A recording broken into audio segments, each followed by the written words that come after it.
नमस्कार. आपण घरच्या घरी बनवणार आहोत पॉपकॉर्न. त्यासाठी लागणारे साहित्य: तेल, मीठ, पाऊण वाटी मक्याचे दाणे. एका कुकरमध्ये एक पळी तेल टाकून गरम करून घ्या. ते गरम झाल्यानंतर त्यात मक्याचे दाणे टाकून मीठ टाकून हलवून घ्या.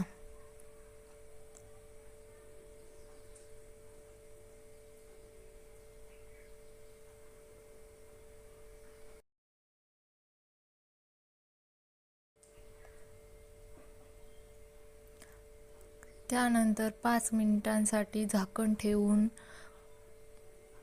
मीडियम गॅसवरती पॉपकॉर्न होऊन जातील.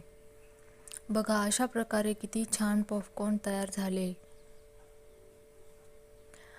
तुम्हाला आवडली असेल रेसिपी तर तुम्ही पण नक्की ट्राय करा. व्हिडिओ आवडल्यास चॅनलला लाईक, शेअर आणि सबस्क्राईब करायला विसरू नका. पुन्हा भेटू अशाच नवीन एका रेसिपी सोबत. धन्यवाद.